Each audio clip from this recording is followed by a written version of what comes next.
जय भीम जय भारत। अंबेडकर जयंती से पहले ठीक एक ऐसा बयान सामने आया है जिसने न सिर्फ अंबेडकरवादियों को सोचने पर मजबूर कर दिया बल्कि हर उस इंसान को चौंका दिया है जो बाबा साहब अंबेडकर से चिढ़ता है। जी हाँ दोस्तों, आज की वीडियो किसी अफवाह पर नहीं बल्कि उस बयान पर आधारित है जो अचानक से सबके सामने आया और उनके विचारों का विरोध करता है। दरअसल हाल ही में धुरंधर 2 के जबरदस्त सफलता के बाद एक ऐसा किरदार चर्चा में आया जिसने धुरंधर 1 में भी इतना गंभीरता नहीं लिया था। जी हाँ दोस्तों, अब हम बात करते हैं धुरंधर फिल्म की उस किरदार को जिसे हम जमील जमाली के नाम से जानते हैं।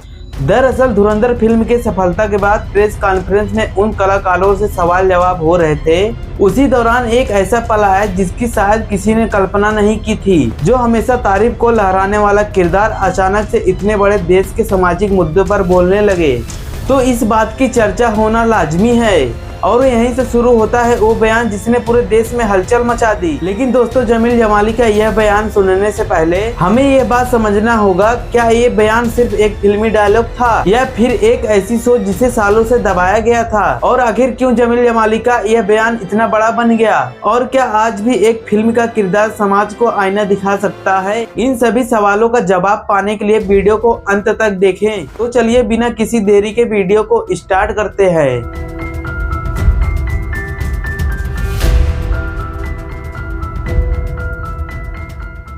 दोस्तों, धुरंधर के समय जमील जमाली के नाम से मशहूर एक्टर राकेश बेदी एक अपने ब्लॉग में आकर जनता के सामने एक ऐसी बात रखते हैं जिसने हर किसी को सोचने पर मजबूर कर दिया। और हाँ दोस्तों, उस वीडियो का हिस्सा हम आपको आगे दिखाऊंगा, लेकिन उससे पहले जरूरी है कि हम ये समझेंगे कि बाबा साहब डॉक्टर भीमराव अंबेडकर कौन थे और क्यों आज भी उनका प्रभाव इतना गहरा है कि फिल्मी दुनिया के कलाकार भी उनके बारे में बोलने पर मजबूर हो जाते हैं। दोस्तों, बाबा साहब अंबेडकर कोई साधारण नाम नहीं था। वो एक विचार है, वो एक आंदोलन है, वो एक ऐसी क्रांति है जो देश के इतिहास को अंदर से बदल दिया। हम जिस बराबरी की बात करते हैं, जिस अधिकार की बात करते हैं, उसकी जड़ कहीं न कहीं अंबेडकर बाबा साहब के विचारों से जुड़ी है। लेकिन यहाँ सवाल यह है कि आखिर ऐसा क्या था बाबा साहब अंबेडकर में आज भी और इतने सालों बाद भी हम सबके दिमाग पर अपनी छाप छोड़ दिए हैं। अगर आप सोचिए, एक ऐसा नेता जिसका काम सिर्फ अभिनय करना है, वो अचानक संविधान और समाज निर्माता की बात करने लगता है। क्या यह सिर्फ ट्रेंड है या लोकप्रियता पाने की तरीका, या फिर इसके पीछे एक ऐसी सच्चाई छिपी है जिसे हम आज तक नहीं समझ पाए। ये सब सवाल आप सबके मन में जरूर उठ रहे होंगे। तो चलिए एक एक करके जानते हैं जमील जमाली अपने बयान में बाबा साहब अंबेडकर पर क्या कहा। सारा देश उन्हें याद कर रहा है। बड़े कमाल के आदमी थे और पढ़ने में इतने तेज थे कि पूछिए। दोस्तों, जमील जमाली अपने इस बयान में कहते हैं कि आज पूरा देश एक ऐसे आदमी को याद कर रहा जो पढ़ने में इतना तेज था कि पूछिए मत। लोग तो कहते हैं कि उनके पास 32 डिग्रियां थी, 32 डिग्रीज। वो रोज 18 घंटे पढ़ते थे। भारत के संविधान निर्माता डॉक्टर भीमराव अंबेडकर की आगे अपने इस बयान में जमील जमाली कहते हैं कि बाबा भीमराव अंबेडकर के पास कुल 32 डिग्रियां थी और वो 18 घंटे पढ़ते थे। 1927 में तो उन्होंने यूएसए में कोलंबिया यूनिवर्सिटी से अपनी पीएचडी हासिल कर ली थी इकोनॉमिक्स में। और लंदन स्कूल ऑफ इकोनॉमिक्स का जो कोर्स है वो होता है 8 साल का, पर वो 18 घंटे रोज पढ़ते थे। इसलिए वो कोर्स उन्होंने सिर्फ 2 साल और 3 महीने में पूरा किया। अब आप सोचिए दोस्तों कि हम कुछ घंटे पढ़ते हैं तो थक जाते हैं और बोर हो जाते हैं, लेकिन बाबा साहब वो इंसान थे जो अपने लिए नहीं बल्कि पूरे देश के लिए पढ़ रहे थे। आगे जमील जमाली कहते हैं कि 1927 में उन्होंने कोलंबिया के यूनिवर्सिटी से पीएचडी डिग्री हासिल की थी और लंदन स्कूल ऑफ इकोनॉमिक का जो 8 साल का कोर्स था उसे उन्होंने सिर्फ 2 साल 3 महीने में पूरा कर लिया। जमील जमाली की यह बात जब लोग सुनते हैं तो हैरान रह जाते हैं, लेकिन असली बात यही नहीं खत्म होती। जमील जमाली आगे अपने बयान में कहते हैं कि आज हर दूसरी पार्टी, हर दूसरा इंसान हाथ में संविधान की किताब लेकर घूम रहा।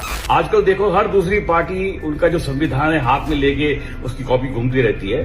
तो भाई तो आपकी जानकारी के लिए एक कॉपी मैं भी अपने घर में रखता हूँ। अंबेडकर जी के संविधान की कॉपी मैं भी घर में रखता हूँ।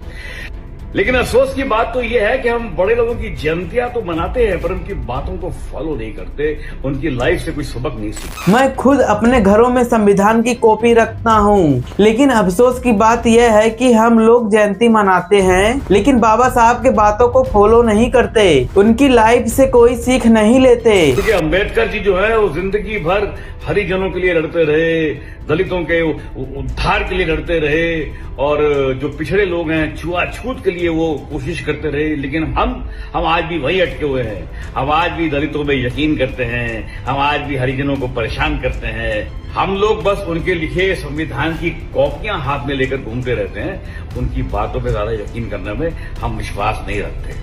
करेक्ट बोल रहा हूँ। और यही वह लाइन थी जिसने इस बयान को इतना बड़ा बना दिया, क्योंकि यह सिर्फ शब्द नहीं थे बल्कि आज के समाज की सच्चाई थी। आगे जमील जमाली कहते हैं कि बाबा साहब पूरी जिंदगी दलितों के अधिकारों के लिए लड़ते रहे और छुआछूत के खिलाफ लड़ते रहे, लेकिन आज भी हम वहीं खड़े हैं। आज भी हम लोगों को दबाते हैं, उनके साथ भेदभाव करते हैं और हाथ में बस संविधान की किताब लेकर घूमते रहते हैं। दोस्तों, अम्बेडकर जयंती से पहले